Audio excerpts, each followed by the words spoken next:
To WSN Wolf Sports Network, live from the University of West Georgia in Carrollton, now an Odyssey station. Welcome to the Playbook, your ultimate game plan for college sports. Four guys who live and breathe the game are here to break down the biggest plays, hottest takes, and boldest predictions, bringing you segments like The Kickoff. Haynes King rolls into Mercedes-Benz Stadium next season. No way! And they beat the Georgia Bulldogs. Halftime hoops. You know what? I have faith in Gonzaga. They're going to go all the ways. Gonzaga's the same team every year, and they disappoint every year. Seventh inning stretch. Drew Burris is the best player in college baseball. What are you talking about? Jamie Arnold clears him. And to end it all off, a signature segment of Who's That Campus Legend. The first hint is this player went to UNC. It's obviously Drake May. Dude, it's Michael Jordan. This is The Playbook on Wolf Sports Network.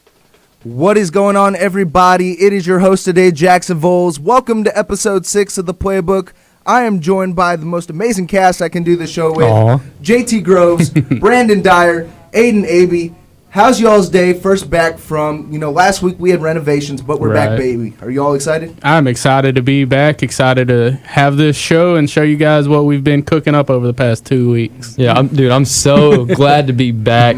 I hate that we had to leave you guys hanging, but I'm so excited to be back bringing you all some content.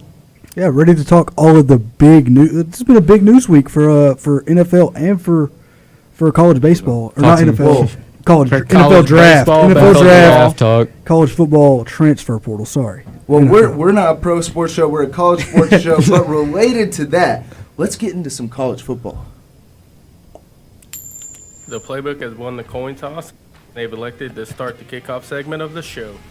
To Carrollton, the community, we present to you The Kickoff. Now, if y'all have not seen the news, opening up tomorrow, I believe, is the transfer portal. Yep. That is correct. And a big name that has been thrown into the transfer portal after a whole debacle about NIL money, Tennessee quarterback Nico Iamaleava. Now, Brandon, what are your thoughts on Nico Iamaleava's kind of situation with Tennessee? So you said he was a big name, right? Yeah. The only big name that he has is his last name, dog. Because I'm telling you, this Iamaleava, no. I'm telling you right now that this is, I'm going to sound really old here, but this is the biggest, thing in college football that I have become to just hate, which is players that are being paid specifically to play football instead of, this wasn't what NIL was supposed to be. Yeah. This was supposed to be a kid that maybe struggled getting food, like back in the day, Arian Foster. He was complaining in a documentary about not being able to even go and get tacos without having to be investigated for it. Yeah. But I think that really this boils down to Nico trying to leverage himself to getting more money than he thought he was worth, which he wanted $4 million. He's getting paid $2 million. I don't think he's worth $500,000. I think that Nico is let me read you off some of these stats from some of these games that he's had in big moments. You have the Ohio State game in the playoff, 14 for 31, 104 yards. And he did have 20 carries, did have 47 yards in that game. Yeah. Not a good stat line at all. And then you look at the Georgia game, 20 for 33, 167 yards.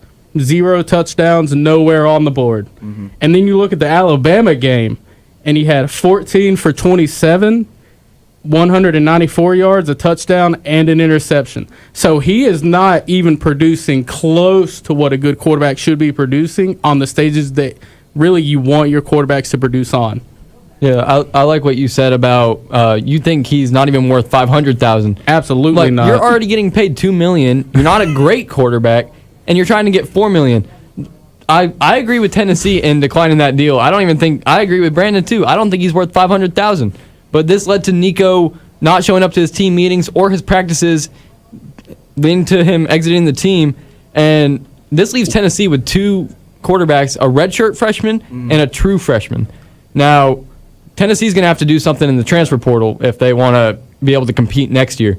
But this, for NIL, is the first major college football holdout for a raise, which could change NIL in college football for Well, I can see changes. I was going to say during last college football season, we saw with the whole UNLV situation with Matthew Sluka and a couple other guys who weren't being paid what they were promised. But with this Nico Iamaleava situation, you know, he wants to be paid because he thinks he's the best quarterback. Well, if you want that money, be the best quarterback. Well, this isn't the same situation. It's not the same situation. This is they were promised to get paid that. Yeah. He's asking for more, he's holding out until he gets that deal. Tennessee's promising every bit of the $2.4 million they're already paying him. It's just Nico's like, hey, I want to get more of it.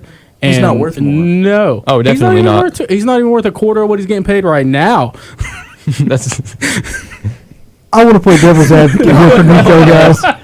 I want to play devil's advocate for Nico.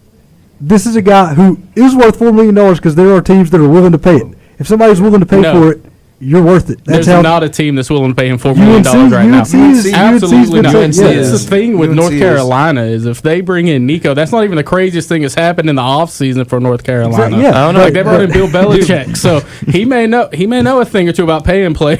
Yeah, Nico, the market is there for him to get $4 million. And like you said, Brandon, he's not performing as expected in the big moments. He's not having the statistics that people need to be a top-round pick in the NFL draft. Yeah. So this is his only time to get paid.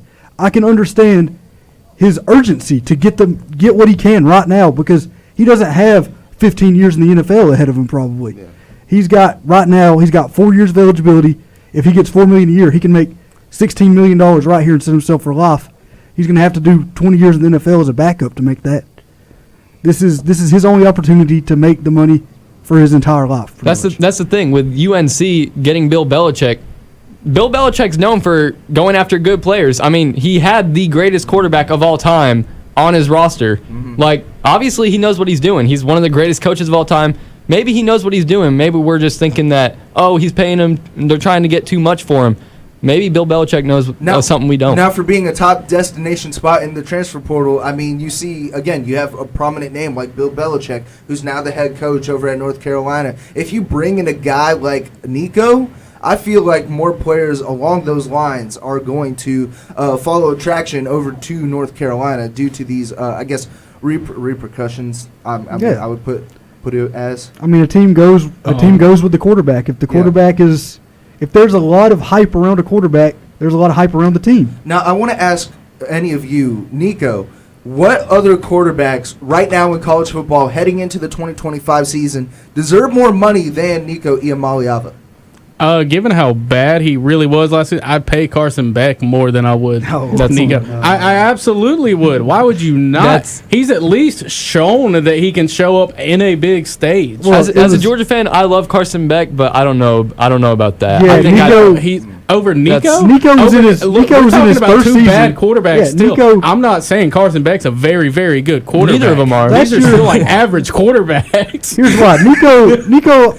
Nico was at least a redshirt freshman last year in those situations for the first time. Carson Beck's been in the situations for 3 years and has regressed every single season and every single big opportunity he's been in. He's risen to the moment less and less every time. His receivers have not been the best while he's been there.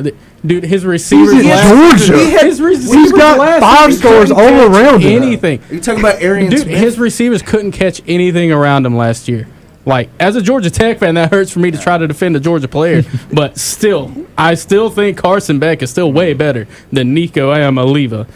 Like, Iamaleava. He is a Maliva. Hey, Iamaleava, I ain't a believer. But we're going to need some Aleve after I deal with him, dude. Believer. But continuing on with this transfer portal talk, I want to start with Aiden Abbey. Now, Brandon did mention that the transfer portal opens back up tomorrow. Do you have a prospect right now in the transfer portal that you're looking at as of right now that's in the transfer portal? No, the transfer portal's not open, so there's nobody in it yet. Nobody can enter it. There are people still sitting in it. There's people getting ready. They're not officially in. I'm not a speculator. Brandon, you're a speculator. Let us know. Let's speculate. I don't speculate. I speak facts. I have a guy, Trevor Pena from Syracuse. He's a little bit undersized. He's sitting at 5'10", 185 pounds. So look, he's not the biggest guy that you can go out and get. But what I do like about him is he had 84 catches for 941 yards, had 9 touchdowns last year. I think that you can plug him into an offense and he can produce those numbers, if not better. And what's good about him is, so they already had the winter transfer portal where you start to get a whole lot of your starters in, and he can just slide in that slot position. He doesn't really have to be an outside winning one-on-one type of battles. He can be a drag, like, underneath guy. That's what he ran a whole lot at Syracuse with Kyle McCord there. I think that he elevated Kyle McCord's game a whole lot while he was there, and he proved that he can move on to a bigger school, and he can go out and ball out really wherever he wants to go. Agree. Yeah, proven Power 5 producer. Those are hard to come by in the transfer portal. A guy who already had 1,000 yards receiving and almost 10 touchdowns. I watched him tear up Georgia Tech last year. Oh, yeah. He had a huge game against Georgia Tech. And a 6 for 88 for 2 touchdowns. So now, before I throw it to JT, where is a potential destination you can see the Syracuse wide receiver, I guess, transferring to? Like, what colleges have you needed of a wide receiver of his caliber? Oh, see, that's hard to say because he'll probably wind up going to a school that has an established quarterback that really, and it's going to sound a little bit odd, but Auburn might be a team to look at. They did bring in Eric Singleton Jr. I think that's going to be, without a doubt, their number one receiver. But I think you bring in him, you already have Jackson Arnold sitting there. And Jackson Arnold, he started over there at Oklahoma last year. He did okay. I think you put the receivers around him that can make plays, and he's able to do a good job. Aiden, what are your thoughts on that? Because you're looking at me like with the smile. I was laughing because I was bouncing my leg. I thought you were telling me to stop. I thought you were saying you could hear my leg kicking. Some spots for Trevor Pena. Yeah, I agree with Brandon. A spot with an established quarterback and a spot that's trying to contend, or maybe even a team that's trying to reload. I feel like a Notre Dame. We've seen them be active. There we go. Be active in the transfer portal. They're trying to retool their lineup. And then maybe Miami. Miami's a hotspot destination for transfers. They just brought in a guy. They need a replacement for Xavier Restrepo. So I mean, I feel like he would be a great spot. Maybe UNC trying to get Nico some weapons, man. I mean, I believe it. Hey, I am Maleva. I'm not a believer. I'm gonna use that. That's wild. Not the show. But anyways, JT, who's your transfer guy for this show? So as a New York guy, I love Trevor Pena, great player. But I want to bring up a big body receiver by the name of Jordan Scott. This guy is 6'7", 215 pounds, entering the portal out of Florida State. He's a 3-star prospect. Now, he joined Florida State in the winter as a JUCO transfer from Southwest Mississippi Community College. He was expected to help Florida State's receiving corps, but he was removed from the roster after just one semester. I guess they were looking for like a Johnny Wilson type of player for Florida State. But he is set to enter the portal during the spring window. His JUCO stats, he went 20 receptions, 358 yards, 4 touchdowns in 8 games. But in high school, Appomattox County High School, he led them to 4 straight titles. And he's ranked the number 1 JUCO wide receiver and number 12 JUCO prospect right now by 24/7 Sports. He originally committed to Arizona State, but he flipped to FSU in 2024. Okay, now my problem with big guys like this, like 6'7", stocky guys, does he have speed and agility on him? Because we've seen big receivers who have kind of fallen in the draft due to, I guess, being slower. But you've seen guys like Johnny Wilson who had some speed on him, being 6'7". I loved him while he played for the Eagles, or while he's still playing for the Eagles. He's shown some highlights. But Brandon, what are your thoughts on, like, I guess, bigger, stockier wide receivers? Well, I mean, you mentioned the draft, and I think he's got a long ways before he even worries about where he's gonna get drafted at. But I think that every position, every wide receiver archetype, has its own benefits. He's going to be a big red zone threat. With how big he is, he's going to be able to win jump balls. I would even say maybe you could plug him in as a tight end somewhere with how big he is. Maybe he gets a little bit of blocking in him. I don't know how good of a blocker he is. But I feel like at that size, he's definitely someone that can still make an impact on the game. I mean, being an FSU guy, I kind of want to transition into my transfer portal player. Now, the Twins from Sports Out of Pocket are big FSU fans. Shout and the out. only game I watched with them that when they were watching FSU. By the way, they watch FSU over an SEC championship game. I think that shows loyalty, but who would want to do that? Anyways, I'm getting a little off topic. But the only game I watched at FSU, they beat Cal. And this guy is from Cal. Running back Jaden Ott. Now, last season, he was only limited to 10 games, only 385 yards, battling injuries. But the season prior, 2023 stats, 1,315 yards, 12 touchdowns. And now, I've seen a lot of speculations of Jaden Ott going to Wisconsin. And Wisconsin is a very run-heavy first offense. You've seen guys like Jonathan Taylor. You've seen guys like Melvin Gordon. Monty Ball. Braylon Allen. And Jaden Ott can be a potential destination because out of high school, he was originally had an offer from Wisconsin but turned it down to go to Cal. So, Aiden, what are your thoughts on Jaden? I'd love to see him with Wisconsin. Luke Fickell over there at Wisconsin, the architect behind that Cincinnati playoff run a few years back. Yeah. Get him a guy with this level of talent. That'll be a really fun offense to watch. I really believe in what Luke Fickell's building over there at Wisconsin, and I think Jaden Ott will help that rebuild along a lot. So now, what kind of running back are we dealing with here? Like, is he a speed back? Is he kind of like a one-cut back? Is he a power back? He's a speed back. Jaden Ott is a speed Oh, back, okay. and I saw a lot of comparisons from him to actually former Wisconsin running back Monty Ball. So I mean, Monty Ball was highly touted out of Wisconsin to be like a prominent in the NFL. I don't really know. It didn't really translate as well. But speed guys, I like a whole lot if you're running a whole lot out of the shotgun, trying to run a whole lot of speed options. Yeah. I don't like a whole lot of speed guys in a Wisconsin-led offense, though, because you're running a whole lot of power O. That's a whole lot of wear and tear that you're going to have to deal with. But, I mean, Wisconsin running power O, I like big old boys over there. So... Well, now Jaden Ott only has like one more year. He's entering the portal as a grad transfer, and right after that, he's projected to go first round in the 2026 NFL draft. But kind of relating to the NFL draft prospects, 1 week away, April 23rd is live from 8 p.m. is the Wolf Sports Network NFL Draft Show, so make sure to tune into that. But related to the NFL draft, I believe we have some draft prospects, starting with Brandon Dyer. Who's a guy you're looking at 1 week away from the NFL draft? So this is a very deep draft when it does come to edge rushers, but I think that a guy that I'm really looking at is Jalen Walker.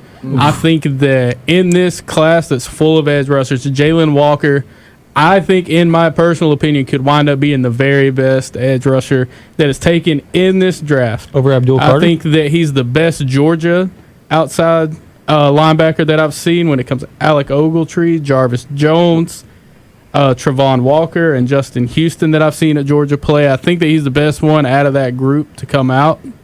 And you said Abdul Carter? You think Jalen Walker's going to be better than... I think he could. Nah. I think he could. Nah, man. What's hold on, before we get to you, I want to ask him what sets him apart from Abdul Carter, who's a projected top 5 pick in this year's NFL draft. Top 3. Top 3, my bad. Top 1 at this point. He might be 1. He might be 1. 4. What sets him apart? So his ability to get past a good tackles. Okay. That's in the SEC. I think that the level of play within the SEC and the Big Ten are two different things. I think that he's done it against better competition, and you can think all you want, okay? But that's a hill that Insane I'm take going after a Big guess. Ten team just right. won the college football national championship. Yes. Yeah, hold on. Aiden's looking at me like hold he's on seeing a now. ghost right now. I mean, yeah, but in the trenches, there is not a conference that compares to the SEC. I will no. The defensive linemen, the offensive linemen that come out of the SEC are the best in the trenches linemen that are coming into the NFL, y'all. Yeah, just look at the Eagles. Just look at the Eagles. Well, I know, look at the Eagles, so I don't really want to put my stance onto this, but Aiden's looking at me all crazy. He's Yeah, like, because what this is going on. I think this is absolutely insane. I think the hype that Jalen Walker's getting is unjustified. This is a guy who had 6 sacks. He had 3 in one game. He had one good game all year and was unproductive. Well, it's easy to look at stats and say, oh, okay, he only had 6 stats. but there's a lot of quarterback hurries in there that Yeah, aren't but accounted for. There's a whole lot where he can disrupt plays. He's good at stopping the run.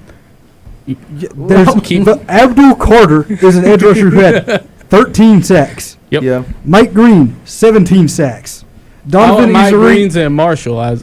That's against lower competition. he performed. He had 2 sacks against Ohio State. Yep. He had. Okay. That's the highest competition you can go against. I get it when it's lower level competition, but you got to look at what these lower level competition talent. Hold on. I'm not saying Mike Green's a bad guy. I still like Mike Green. No. I think that. What? No, I'm saying you got to look at these lower level competition, what they do against the big competition like the Big Ten, the SEC. We saw guys like Quinyon Mitchell who went insane against SEC competition when he was playing at Toledo. I mean, that doesn't mean that they're not good players. What I'm saying is week in and week out, he was playing against SEC offensive linemen. And he performed one time. He performed a bunch of times. You're just seeing the numbers of sacks. That is the only thing that we're looking at right here. Show me a stat that shows me how well he was able to stop the run throughout that game. Speaking of stopping the run, I want to stop you right there. All right. So I want to talk about a little known guy that doesn't play good competition, like you were arguing. Ashton Genty, a little known little school guy, first team AP All-American, Mountain West Offensive Player of the Year, first team All-Mountain West, Doak Walker Award winner, which is the top running back in college football, Maxwell Award winner, Player of the Year, and Heisman Trophy finalist, which he placed second in. Yeah. Now, this guy's stats, he led the NCAA with 2,601 rushing yards, which is only 28 shy of Barry Sanders' record. He had 374 carries, which is 7 yards per carry, which led all of college football, 29 rushing touchdowns, which is second in college football, and 2,750 all-purpose yards. I'm big on this guy. I love this guy. All right, Genty's size, speed, and vision are making him the clear-cut number 1 running back this year, and I hate that running backs don't go as early because they're not as reliable at this point. But people are comparing this guy to LaDainian Tomlinson. That's one of the best running backs of all time. I see him going to a team like the Las Vegas Raiders at 6. Now, the Raiders averaged an NFL low 79.8 rushing yards per game last year. It was the lowest rushing average by a team in a single season since 2022. Now, they just got a new coach. Pete Carroll loves to run the ball, except for in the Super Bowl. But the Raiders need an upgrade in their backfield in a big way with Genty. Now, Genty has proven he doesn't need a great offensive line, which the Raiders do not have a great offensive line. But if he does end up with a team with a good O-line, he could be a face of the league in a couple years. Now, I want to make an NFL proposition because you talked about Ashton Genty going to the Raiders. Who else did Pete Carroll coach while he was in Seattle at running back position? Who was it? Marshawn Lynch. And Ashton Genty is a power back. He's a stockier guy. I think he's an everything back. He's I'm everything LaDainian Tomlinson. He can catch out of the backfield. He's a speed guy. He's a breakaway speed guy. Marshawn Lynch was mainly a power guy. He wasn't the fastest player. Yeah. Ashton Genty has all of it. Yeah, if he has all the characteristics and more of like Marshawn Lynch, and you see Pete Carroll, who's really only had like power back guys, but in everything guy. I mean, I wouldn't really see any other place in that top 10 that Genty could go to. Now, Aiden's looking at. I want to say the Bears would also be a good option. Who do they? That'd be a terrible option. The Bears would actually be good. They've worked on their O-line. They've been upgrading their O-line. They have They have a young quarterback. Serviceable. They have a young quarterback in Caleb Williams. If they bring in a running back, this offense there's so could much be pretty else good. they need though. Here's why I think the Raiders taking Ashton Genty at 6 is insanity. Whoa. Yes. Insanity. That is insanity. I was about to say, I'll be an old man. Now he's pretty good. This is a top 3 prospect. He's pretty talented. I'm not going to argue with his talent. Very good football player. Proven it every single time he gets the ball. Yeah. The problem is the Raiders are horrible, and running back is not going to fix your team completely. Well, I mean, they have Geno Smith now, so they have an upgrade. Josh Jacobs hold on, I'm not going to say Geno Smith is a very good quarterback, but like Geno Smith is better than having to deal with Aiden O'Connell. We can agree with that. I want to take it. I'm basing this off of the fact that Cam Ward and Shedeur Sanders are already off the board. Geno Smith's not blocking Chris Jones in the 3 yet. I hate to break it to you.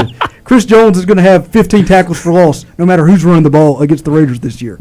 So, and not only are the Raiders horrible and, all these teams in the top 10 not good enough to plug and play a running back today, there's 7 elite running backs in this draft. This is the best running back draft class in 10 years probably. Omarion Hampton, Cam Scatterbo, Dylan Sampson, Caleb Johnson, both Ohio State running backs. All of those players R.J. Harvey. Yeah, R.J. Harvey. There's so many players that are projected to be great NFL running backs in this class.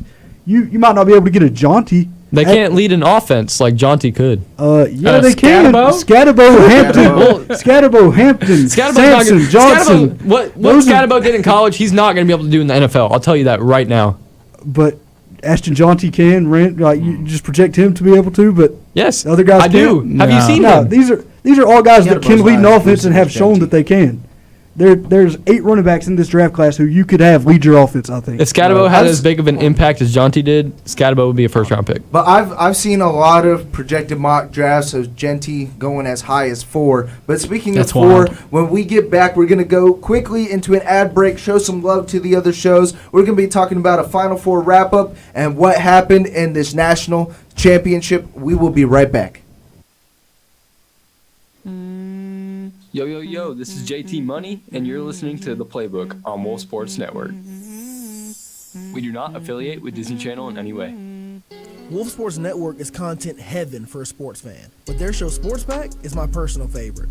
Sports Pack airs on Mondays and Thursdays from 6 to 7 on Wolf Sports Network, filled with fresh personalities, funny moments, and piping hot takes, along with call-ins that allow listeners to get in on the action. Check out Sports Pack every Monday and Thursday from 6 to 7, only on Wolf Sports Network.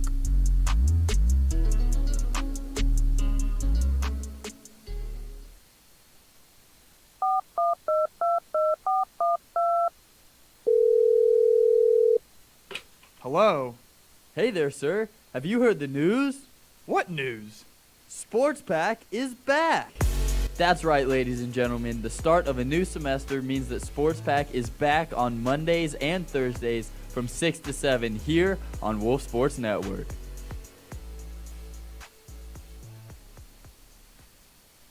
It's a tale as old as time. All good things must come to an end. But this final ride is going to be legendary. Oh, yeah. More legendary than this. Is this the dagger? And this. Diggs! Sideline! Touchdown! So be sure to listen to Triple Threat every Friday starting at 11, only on Wolf Sports Network. Well, first we were a podcast to Wolf Sports Network's newest podcast. Then we turned into a live show. Welcome back to episode 2 of the Triple Threat live show. And this semester is our final ride. But don't worry, we're not going to stop with the action. From our debates in triple play and the best snake drops across the nation. Dude, that's everybody's Guess who's going first as my tight end? Brock Bowers. No!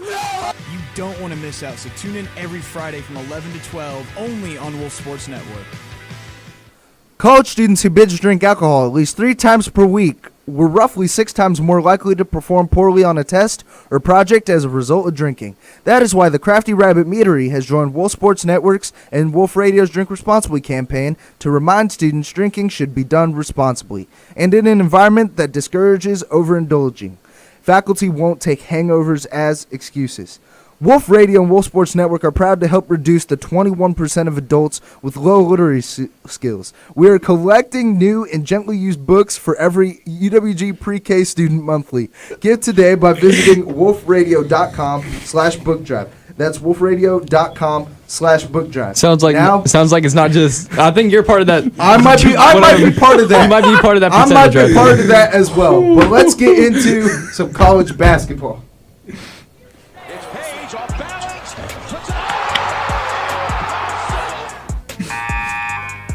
It's time for halftime hoops. Now, last week we didn't get a chance to talk some college basketball because, again, we're having some renovations done in the studio. But this week we are back, and the Final Four wrapped up, and the national championship. This was one of the best national championships, one of the most entertaining national championships I have seen since that Villanova and North Carolina game. Now, let's start with the Final Four. What were your thoughts in the Final Four? Like Duke blowing that game against Houston. And, Florida taking down Auburn. See, so I had passed out during the Houston and Duke game, and I was like, okay, this game's over. I'm not really super interested in it because I think at the time, Houston was down 14. It was down 14. I think that's what it was. Yep. And wound up falling asleep, woke up, and my phone had blown up with messages from people, and I was like, what in the world? Why are we talking about Houston right now? Like, they just lost. And sure enough, went to go check ESPN, and apparently Duke had won, so Houston. I don't really. Houston had won, so I don't really know what happened in the last few minutes of the game. But what happened? Duke started to choke. There was a couple bad calls. Yeah. Duke does what they normally do in the tournament. They end up choking when they're a favorite, and that's just how it is. But on the other side, Florida defeating Auburn 79-73. Walter Clayton put up 34 points. With 5 3-pointers. Elijah Martin had 17 and Thomas Haw had 12. But for Auburn, Chad Baker Mazzara had 18 and Johnny Broom had 15. But he was playing through an injury. Now, Florida overcame an 8-point halftime deficit in this game with a 13-3 second half run fueled by Walter Clayton scoring. But just the choke job by Duke is just insane to me. The choke job by Duke is insane to me because this Duke team, if it was their year to win it since 2015, it was this year. And they had guys like Cooper Flagg, Colin Kneppel, Malawak, who else? They had Tyrese Proctor as well. And that Duke lineup was the most complete Duke lineup that I've seen to make a tournament run all the way through since 2015. And now, next year, we don't even know if that's going to happen because up in the air, there's one question. Is the projected number 1 lottery pick going to stay at Duke, or is he going to go to the NBA draft? He's going to go to the draft. I think he's going to go to the draft. Yeah. So if it was their year to win it, it was this year. It was this year. It had to have been this year. Now on the Florida and Auburn, Walter Clayton Jr. is a dog, man. Yep. Honestly, I've seen a lot of point guard comparisons of him with the way he's like a facilitator on the floor. He's a guy who scores in the paint a lot, and that he has a lot of elusiveness like Kyrie Irving. I've seen a lot of Kyrie Irving comparisons to Walter Clayton Jr. Walter Clayton Jr. was the MVP of that entire tournament run, and I know he's going to the draft. He's projected top 10 pick as of right now. But congrats to Florida Gators. Stay tuned for a March Madness bracket tournament challenge punishment. You'll see that coming out on Wolf Sports Network's Instagram and YouTube later on. But what are your thoughts on the national championship? Let's move on to that. Now, with the national championship, we had a nice little watch party here at the station. Florida ended up winning 65-63. Knew it was going to be a defensive battle, but oh my gosh, the shooting in this game was pathetic by both teams. Yeah. Florida shot 40% and 25% from the 3 and 81% free throw. Houston shot 35% from the field, 24% three-pointer, and 64% on free throws. Now, this game I thought Houston had this one in the bag, but at the end of the game, Florida led for a minute throughout the entire game, but managed to win in the final moment. Mm-hmm. Now, Walter Clayton Jr., who you mentioned was the MVP of the entire tournament, didn't have any points in the first half. Mm-hmm. All 11 of his points came in the second half, including a crucial three-pointer to tie the game, and then he made the final stop on that last possession, which was one of the worst buzzer-beater attempts I've ever seen in college basketball. Now, we're giving a lot of credit to Walter Clayton Jr. for that Florida win. Let's give it up. Let's give a little round of applause for Elijah Martin as well, being the top. Appreciate it, Brandon. Elijah Martin being the top scorer in the national championship. I believe he posted 19 points. Am I correct? Will Richard with 18. It's a Florida guard, but you got the wrong guard. Well, wrong. Anyways, Will Richard, close enough. Same. The 3-point shooting wise, he was the only player on Florida that even made more than 1 3. Well, I do want to Elijah Martin as well. I do want to stick with Elijah Martin. He did score the go-ahead free throws at the end of the game. Yeah. So both of them played super crucial parts in Florida's comeback win over Houston. But, I mean, I said at the beginning, like when we first started talking about this tournament, if you were going to beat Florida, you were going to do it by rebounding. And Houston was able to do that in the first half, but wasn't able to do it in the second half. And Florida just took control of that game, and they wound up grinding it out at the end of it. It feels like that national championship first half, it went by pretty quick, but that second half there was too many calls, too many timeouts, and it just felt like a stretch. But speaking of stretch, we're going into 7th inning stretch, and we're going to talk some college baseball. It's time for the 7th inning stretch. Now, there is a game coming up tonight. I'm a Kentucky fan, so I really have no say in this game. But we are going to be talking about the Georgia versus Georgia Tech tonight, starting with Mr. Aiden Aby. Oh, okay. I'll go ahead and break this game down for you here. These are two of the most high-flying offenses in the country. Georgia leading the nation in home runs right now. Mm-hmm. Georgia Tech leading the nation in doubles. Two absolute high-flying teams, in-state rivals, going at it in Truist Park. Ooh. It's going to be a big game. Very excited for it. I'll go Brandon. Brandon, what are some of your thoughts? So let me tell you, the stars are going to be all out for this game for both of these teams. On the Georgia Tech side, you're going to have Drew Burris, you're going to have Alex Hernandez and Von Lackey. And on the other side, you're going to have Georgia, who has Rollins Zabrowski, Trey Phelps, and Robbie Burnett. This is going to be an offensive showcase of something we haven't seen in college baseball in a while. This is also going to be a bullpen game for both teams. So the pitching really isn't going to be there for either team, and it gives both of these lineups an opportunity to really show what they do the best, and that is hit the dang ball. Mm-hmm. And they will hit the dang ball tonight. This is going to be a very, very high-scoring game, and I'm looking forward to it so much. Now, I'm going to propose a question to the Georgia Tech fans. What does Georgia Tech baseball have to do tonight? What have you seen from this season so far that they've done really well? What have you seen from this season that they have a lot of work to be put on to beat this Georgia baseball team tonight? Well, I already touched on it. It's hitting. This team hits the ball well. and tonight it's a bullpen game for both teams, like we said. It's going to be about who can hit better in the big moments. Like, don't get me wrong, this is going to be a high-scoring baseball game. So, really, the premise of this, and it's going to sound weird, is just score the most runs. Just score more runs than Georgia can put up. Like, it sounds very elementary, but I do think we're gonna see a whole lot of young guys pitch for Georgia Tech too. A bunch of young guys coming in, getting their first reps, and it's going to help them getting those reps against the best lineup in all of college baseball right now. And well, maybe the best lineup in all of college baseball. These are two of the best lineups in college baseball. It's a big midweek matchup, which is tough. Both teams still have conference series this weekend, so they got to save some of their arms. Yeah, they got young guys are going to be out. We have Miami coming to town this weekend. This might end up being kind of like an all-star game out there, where there's just seeing guys come out and do like 1-2 inning spurts and try to keep as few runs as possible. And now both top 25 teams, obviously, top 15 and teams. Top 15 teams. Yeah. Yes, and some respect on it now.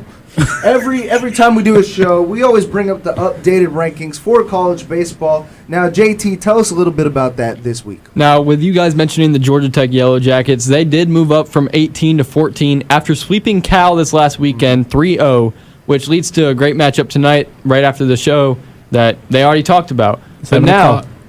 7 o'clock tonight, right after the show, so go tune into that. Go watch them dogs win. All right. So now the new top 10. We're going to talk about Auburn and UCLA jump up into the top 10, while Ole Miss falls out after losing their series 2-1 to Tennessee. And they lost today to Arkansas Little Rock. Well-known team, right? All right. Let's go. Great wrestling program. Sounds like an Eli Arkansas Ennis type. Little Arkansas Rock. Little Rock. I'm pretty sure that's Eli Ennis's next. That's wild. Arkansas Little Shout Rock. out, gonna shout out ball out to wherever he Nasir goes. Bailey, two-time All-American wrestling. Now, Texas moves up to 1 with a weekend series win over Kentucky. Your Kentucky Wildcats 2-1, but they did sweep Georgia last week 3-0. That's okay. Let's go. That's okay. Texas is a good team, so I'm not Not gonna really. get too mad about that. Arkansas moves down from 1 to 2 after a 2-1 series loss this weekend to, of course, them Dogs, which is why I'm not too upset about the Texas sweeping us, which moved Georgia up from 7 to 5. Now, LSU dropping from 3 to 9, which is the biggest mover this week, after getting swept 3-0 this weekend by the Auburn Tigers, which moved Auburn up from 11 to 8. Now, looking at the new top 10, Texas 1, Arkansas 2, Clemson at 3, Tennessee at 4, Georgia at 5, Oregon State at 6, Florida State at 7, Auburn at 8, LSU at 9, and UCLA at 10. Now, for these updated rankings, I guess more towards the back half of the rankings, I wanted to ask, this is an open floor question to any of you, what teams are people overlooking that people need to keep their eye on heading into towards the end of the season? No, I think Auburn. They are a really good baseball team over there. I think that they just beat Georgia Tech in a midweek game last week. 9-8 beat us ball game. 9-8. Yep. And that was a good back and forth game. And if oh my Lord, if they are able to hang with Georgia Tech, then that's a team that I have a whole lot of respect for. Yeah, Auburn has a great offense. I like talking about the really small teams that are coming up. I like this Southern Miss Golden Eagles team. There we go. The boys down in Hattiesburg are hot right now. All right, I want to give a shout out to Southern Miss. I think they're coming in at 23 in this week's rankings. Is that right, JT? Yeah. Yes, Yeah, that is all correct. right, I know ball. Yeah. So you mentioned a college and a team that people are overlooking, and what was it? Auburn. I want to speak of some notable players. Frank Thomas, Bo Jackson. What do these guys sound like to you? Sound like a campus legend. Yeah. Now, before we get into that, we're going to show some more love to the shows. And when we come back, it's time for our signature segment, Who's That Campus Legend? This is Brandon Dyer, and you're listening to The Playbook, live every Tuesday from 6 to 7 on Wolf Sports Network. On Sports Out of Pocket, we have a brand new segment called The Lottery, where we talk about the players that we're high on and low on. Like how we're high on Halliburton turning around this Pacers franchise, and how we're low on Bryce Young for sucking it up with the Panthers. Whoa. Come on now. That wasn't his fault. Okay, fair enough. But still, listen to The Lottery on Sports Out of Pocket for more opinions on young players in the league. Sports Out of Pocket every Wednesdays at 5, only on Wolf Sports Network. Sports fans, are you looking for a show where you can see other sports fans sharing in your misery and excitement? Then Sports Out of Pocket is for you, because we're fans too, and we experience our highs. Bertigine is not a safety. He's just a corner who will lock down your number one. And our lows. Trayshawn Ward, screw you, buddy. You were on our team last year, and you gave us no mercy, okay? So join us every Wednesday at 5 to cheer and boo along with us, only on Wolf Sports Network. You know who it is. It's Carly, and I have one last semester. Colorado State just announced that they will be joining the Pac-12 along with a bunch of other Mountain West teams. I have the absolute honor to sideline report on ESPN Yes, Plus. sir. Florida State is a fraud and has always been a fraud. Let's make it a good one. Tune into Sports Pack every Monday and Thursday at 6 p.m. on Wolf Sports Network. The Wolves play here.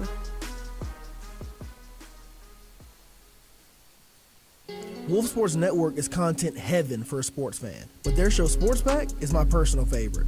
Sports Pack airs on Mondays and Thursdays from 6 to 7 on Wolf Sports Network, filled with fresh personalities, funny moments, and piping hot takes, along with call-ins that allow listeners to get in on the action. Check out Sports Pack every Monday and Thursday from 6 to 7, only on Wolf Sports Network.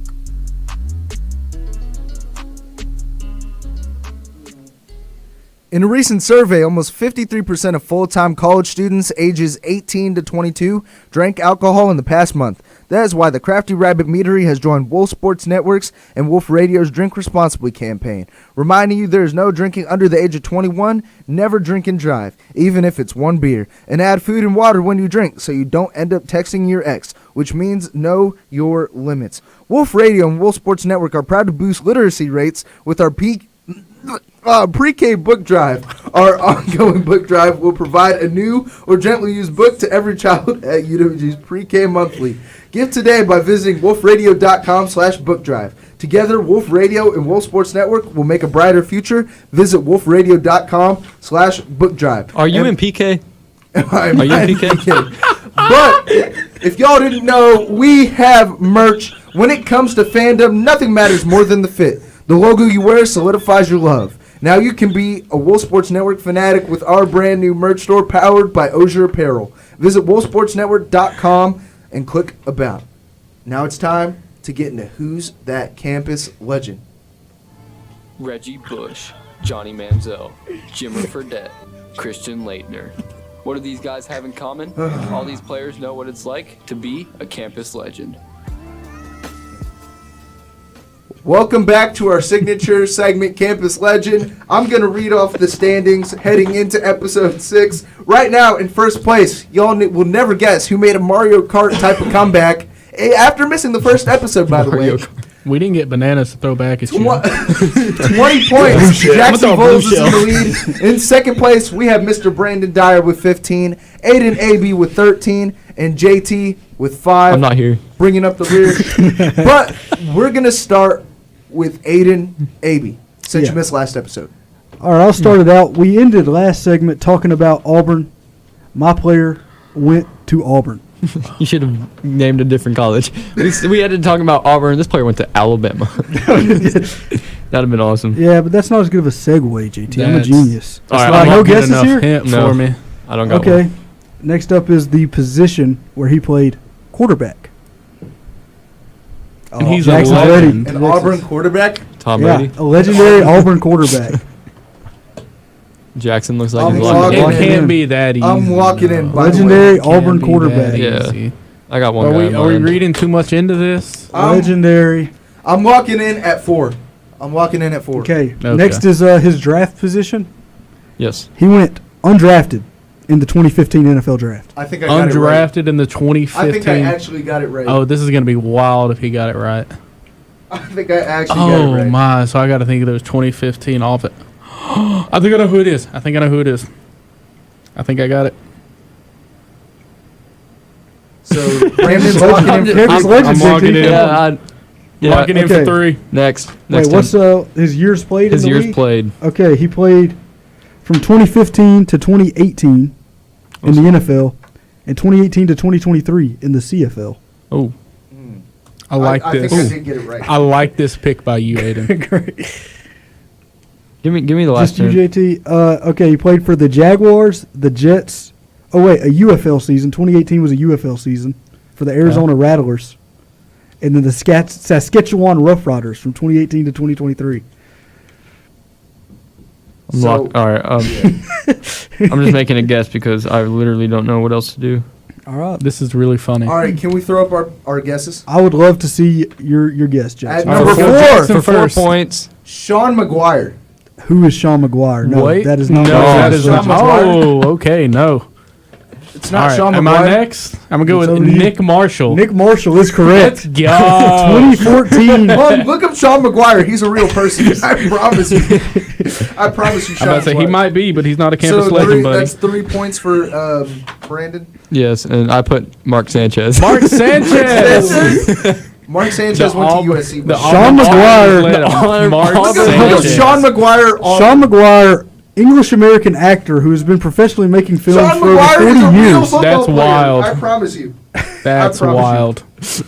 Oh, Brandon got 3 points there. Let's see. He went to Florida State, unfortunately. Oh, yeah. Yeah, I don't. Oh, wait. Yeah, Jackson, you had it that's- wrong. Oh, that's the complete wrong guy. Yep. Currently He's an a real person, so you got to give me some credit. current offensive analyst at Kansas State. Good for him. Oh, yeah, nice. Hey, so, all right.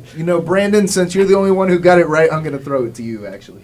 All right, we're going to go stay at Auburn. Oh, whoa. This is an Auburn-heavy episode here. Give me Mark Sanchez. Blocking in 5. Give me an Auburn running back. There's a lot of Auburn running backs. There's a lot of Auburn running backs. I like a lot of Yep. There has been a lot of Auburn running backs throughout history. Good job, guys. I would hope so. Yeah, a lot of guys played running back there. They probably had some on their roster somewhere. There's Auburn running backs on there somewhere. I'm gonna try to get some points back here. I'm gonna try to jump into Brandon's mind. Ooh, I think he knows who this is. I think Aiden's locking in for 4. Is. Okay. Yep, locking in there. Next hint. All right, he's a 75th pick in the 2014 NFL draft. Auburn running back. I was worried whenever you were going through your campus legend, Aiden. Yeah, I don't know. Yeah. That's all I'm just I was worried this might have been too easy of a pick for you after I heard what yours was. I didn't think that's an insane coincidence, to be honest with you. Yeah, I don't know. I'm all right, 2014 through 2016 in the NFL. Okay. I played 3 years. Yep. What teams? The Lions. Yeah, I'm gonna need the Only teams. played for one team. That was the St. Louis Rams. The Rams, my bad. Hand up. Oh, I'm so stupid. Oh, man. I've had a conversation with this guy on Instagram. Actually, he popped into one of my on-air lives. so I know who this guy is. I had a nice 30-minute conversation with this guy on an Instagram live because he popped in one of my lives because I tagged him. You did your research for that interview really well, didn't you, buddy? I didn't interview him. He just randomly popped into my live. So shout out to him if he ever watches this back. I really thought you were about to say it out loud. I'm really trying to think about this. I still don't think JT could get it if you said his name. If you said his name, yeah. All right. JT, do you have a guess? I don't have a guess. All right.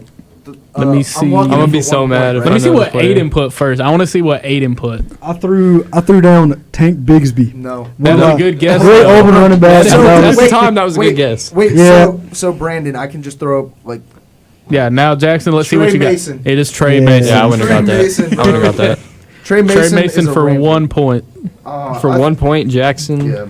Apparently, the 2014 BCS National Championship was weighing heavy on me and Brandon's mind today. All right, JT, do you want to go first? Or do you want me to go first? You choose. You go first. All right, I'll go. This is an Ohio State University. Narrows it down a lot. The Ohio State Oh, University. okay. Yeah, that if that helps out. Oh no. I really hope. Any guesses? There's a really lot hope of people this is that this not the could be, same. buddy. All right, this player is a point guard. Oh, I really we're hope it's going not college. the same person. Oh, no. I really hope it's not the same person. I because do not know an Ohio State point guard.